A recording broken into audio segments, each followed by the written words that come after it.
آباؤكم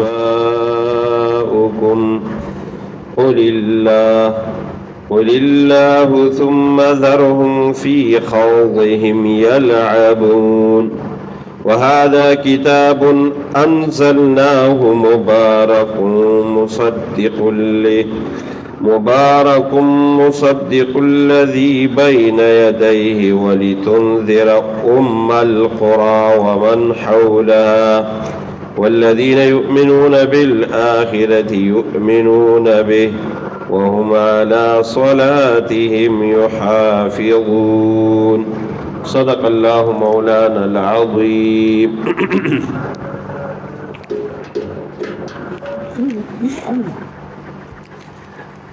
تاسو ما د سورت پاول سر کې ویلو چې د دې سورت دعواغه توحید د باری تعالی ده او په دې صورت کې د الله د وحدانیت ذکر دی او د الله د قدرت او طاقت بیان دی. دا څه لپاره چې الله رب العالمین سره وپېژني او د الله معرفت ورته ملو شي او د الله قدرت او طاقت او عظمت او ښکلي صفات د هغه په زړه کې کښېني او چې کله الله معرفت تا ته پته ولګي، الله دې وپېژنده، د الله قدرت دې وپېژنده، د الله طاقت دې وپېژنده، د الله عظمت دې وپېژنده، حکمونو باندې بیا عمل آسان وي، حکم باندې بیا عمل مسانی او د دغه الله عزت د انسان په زړه کې پروت وي.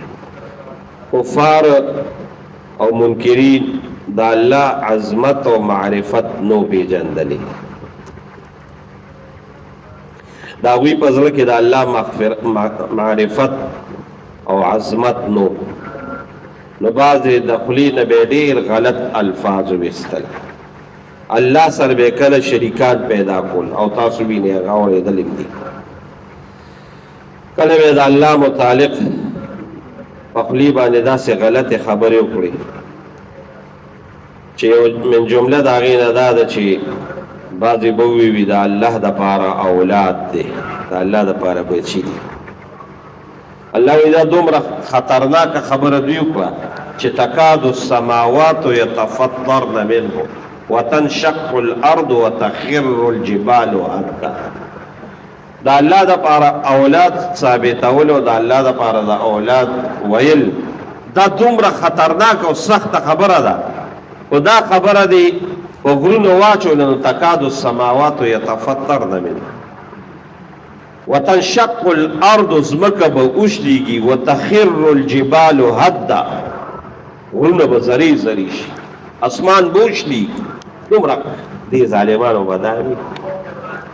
مشرکین بغي نعوذ بالله ثم نعوذ بالله وی دا الله فرشتي لونه دي وغیره سړي په خولې نشي ویلی اعوذ بالله. الله دې د دقې نه پناه راکړي موږ.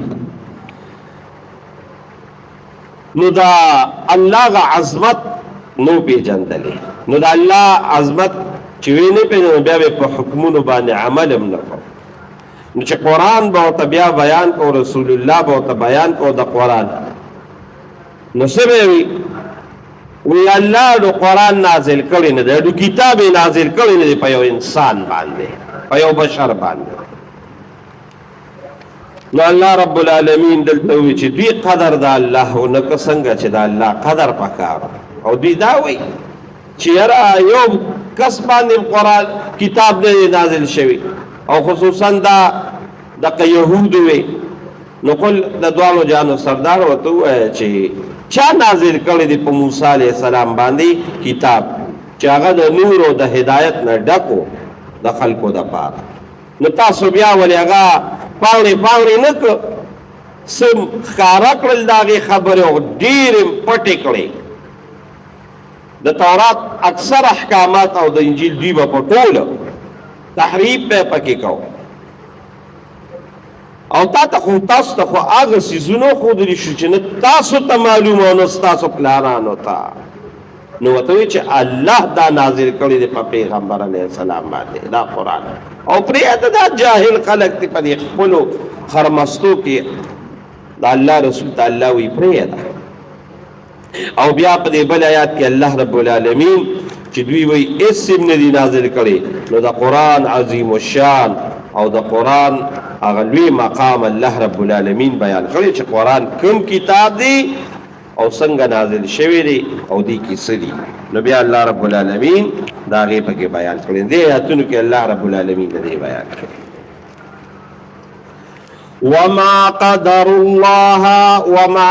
الله د قدر معنا علماء کرام د درې قسمه کوي. یو معنا د قدر معرفت معنا پیجندل، لکه زمون د بعض بزرگانو لقد عارف بالله معنا څه دوی الله پیجندلې دي. نو دوی یو د قدر معنا د معرفت، دویم د معنی د عظمت تعظیم، او دریم معنی وصف کل صفات. نو وما قدر الله دوی معرفت ندی کړی د الله پیجندلی ندی حق قدره څنګه چې داغه د پیجنګلو حق دی. کافران یادی یا وما قدر الله او دوی عظمت ندی کړی د الله حق قدره څنګه چې عظمت د الله پکارو. وما قدر الله او دوی وصف ندی کړی ندی پیجندلی د الله تعالی خپل صفات ندی پیجندلی حق قدره څنګه چې د الله خپل صفات دي. نو دا دوی ندی کړی. ولی ځکه پیدا خبرې کولې چې اذا قالوا هغه وخت چې دوی ما انزل الله اډو ندی نازل کړی الله تعالی علی بشر یو انسان باندې من شین سیزا کتاب وغیرہ دا ډو الله نازل کړی نه دي.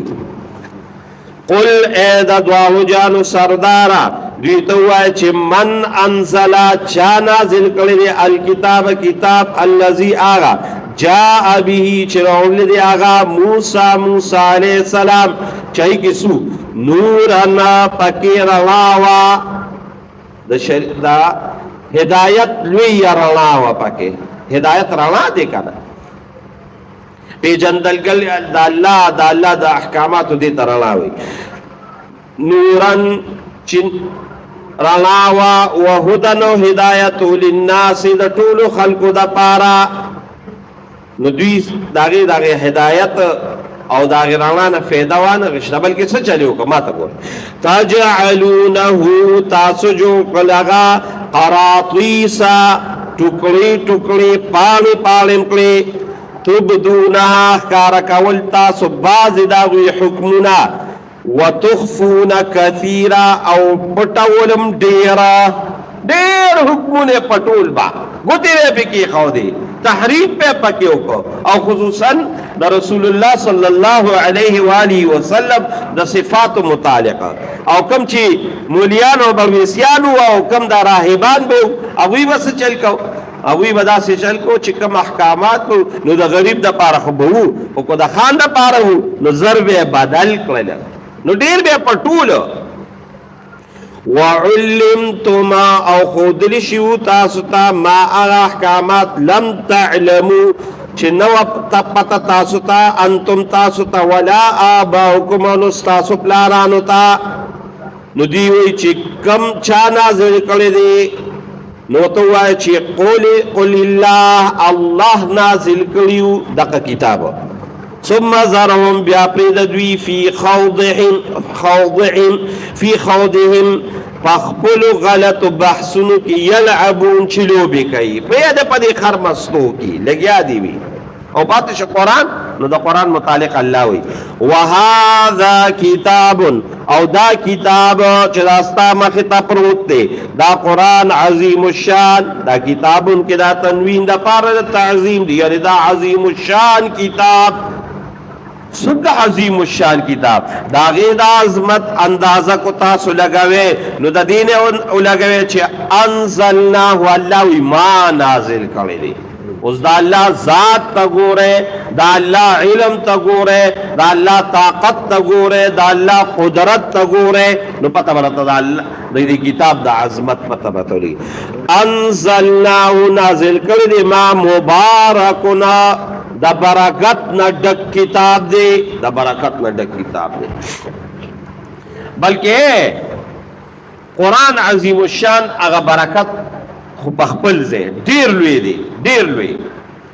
د برکت اندازې د دین ولګوي چې د قرآن څه سره نسبت راغلی دی هغه هم د برکت ګرځولې دی، چې د قرآن څه سره نسبت راغلی دی هغه هم د برکت ګرځولې دی. چې چا نازل کړی دی داغه نه برکتی ذات په مخ د کائنات کې نشته. چا نازل کړی دی؟ وانه لتنزيل رب العالمین، الله ایمان نازل کړی دی. اوس د الله د عظمت او د برکت اندازه ولګا پچا نازل شوی دی. والذی نزل علی محمد صلی الله علیه وسلم، رسول الله مبارک نازل دی، نو د رسول الله د برکت اندازه ولګا. کما جبه کې راغلی دی بلسان عربی مبین، په جبه د عربی کې، نو د عربی جبه نه په مخ د کائنات کې برکتی جبه نشته. کمی پرشتی راوړی دی نزل به الروح الامین، حضرت جبریل علیہ السلام راوړی دی.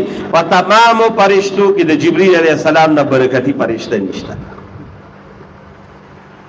او کم ځای ته راوړی دی مکی مکرمه تا مدینی منوره تا. په تمام کائنات کې د مدینی منوره او د مکی مکرمه نه برکتی زینه نشته. چې په کوم شپه نازل شوی دی ان انزلناه فی لیلة القدر، په لیلة القدر. په تمام شپو کې د لیلة القدر نه برکتی شپه نشته. په کومه میاشت کې نازل شوی دی؟ شهر رمضان الذي انزل فيه القرآن، په رمضان کې نازل شوی. په تمامو میاشتو کې د ټولو نه برکتی میاشت تاسو ټولو ته پته لګي د رمضان میاشت، نو د برکت کتاب دی او کنه دی. نو چې کوم سینو کې څوک یې زده کوي څوک ورته ناسي، د دوی نه برکتي خلق په مخ د کائنات نشته. الله دې دا برکت زموږ نصیب کړي. مبارکون د برکت نه ډک کتاب دی او ډیر کمالات او ډیرې فائدې دي، خو یو فائدې دوی ته الله بیانوي. مصدق الذی، مصدق تصدیق قوم کی دی الذی داغی کتابونو بین یدی چه دین مخیو، چه دا تورات انجیل زبور دا ټول دا اللہ دا طرفنا کتابون راغلیو پا خپل وقت کی پا پیغمبرانو ټول صحیح کتابونو تصدیقی کئی دا قرآن. او تاسو قرآن تصدیق نکے وَلِتُنْزِرَ دریم نمبر کمالی او دا دی فیدہ دادا چه او یا روا پا دی باندی القرآ دمین دو کلیوالا القرآ چمراتنا مکہ مکرمہ دا القرآ وطوی مکی مکرمی یو نما القرآ دی. ولی طول خلق مور تراجم کی گی کنا، نو قبله دا ټولو مکه مکرمه بیت الله شریف دی. الله دې راته وکړي. او دویم نمبر دا دی چې د مور عظمت هم ډېر وي، خو د ټولو نو اوچته خبره دا ده چې د مکې مکرمې ام القرا د دې د وجې نوم دی چې د تمام دی دنیا دا ځمکه چې خوره شوې ده نو دا د بیت الله نه خوره شوې ده، د مکې مکرمې نه خوره شوې ده. لکه دنیا منځ دی، منځه د دنیا د دقې نه شروع شوې ده، نو ام القرا شو کنه دا ټولې کل دنیا د کلو مأموره ام القرا. ومن حولها داغه غیر چاپیرا چې کوم خلق تی د دوی د يرولو د پاره، یعنی چې په مینه باندې یریږي او د آخرت تیاریو کې او د الله رب العالمین سره چل نسبت جوړ کې، نو دا قرآن دا غوی د پاره دی. ام القرى داخل کې د مکی مکرمه د خلکو د پاره. ومن حولها کم چې داغي غیر چاپیره دي او د بل چا والذین او د کسان د پاره یؤمنون بالآخرة چې ایمان وروړي په آخرت باندې، یؤمنون به او ایمان وروړي په دې قرآن باندې. وهم على صلاتهم او یو بل صفت داده چې وهم او دوی على صلاتهم د خپل منځونو یحافظون حفاظت کوي، د حفاظت کوي په تمام اعمالو کې. منځ د دې چې منځ اهم عبادت دی، د ټولو نه لوی عبادت دی او د منځ اهمیت ډیر زیات دی. نور په ټولو باندې دغه ساتي خو د دې هغه عظمت د دې مونځ هغه مقام د دې مونځ هغه مرتبه ده او یحافظون حفاظت کوي. حفاظت څه مطلب؟ حفاظت مطلب دا دی چې یو خو دا په صحیح طریقه زده کوي مونځ، صحیح الفاظ زده کوي، دویم نمبر په صحیح طریقه باندې کوي، دا نه چې ځان ته خلاصوي، د مونځ حفاظت دا دی. دریم نمبر په خپلو اوقاتو کې کوي چې کم وختونه د هغې دپاره مسنون او کم بهتر وختونه دي په هغې کې کوي او د مونځ دقې ته وایي حفاظت او جمع سره کوي. دا ټول دا حفاظت کې راځي. نو دا د هغې دپاره چې ایمان وروړي په آخرت باندې او ایمان وروړي په دې قرآن باندې د هغې دپاره الله د هدایت ذریعه جوړه کړې او بل دا دی چې وهم علی صلاتهم یحافظون، د خپلو منځونو حفاظت کوي. الله دقې کې موږ راولي. صدق الله مولانا العظیم. سبحان ربك رب العزة عما يصفون وسلام على المرسلين والحمد لله رب العالمين. ربنا آتنا في الدنيا حسنة وفي الآخرة حسنة. دې بشیر دی تر وفات شو ستمبر کاکا دعا وتو کې الله مغفرت نصیب کړي، الله ورسره احسانات وکړي. بل څه ملګري د هغوی څه مشکلات دي دعا وتو کې هغه مشکلات الله په خوشحالي وبل. الله زموږ او ستاسو دنیا او د آخرت خیر نصیب کړي او دنیا او د آخرت د شر نه الله محفوظ کړي. د ذوالحجې میاشت راوخته ډېره د برکت، هر یوه شپې د لیلة القدر د شپې عبادت برابر ده او هر یوه ورځ دقه شان چې روژه پکې سړي ونیسي د یو کال د روژو برابر دی او یو ساعت او یو لمحې ډېره ده برابر. الله دې په موږ او تاسو باندې د عبادت نه او د نیکو اعمالو نه ډک او په خیر او عافیت سره تېره کړي برحمتک.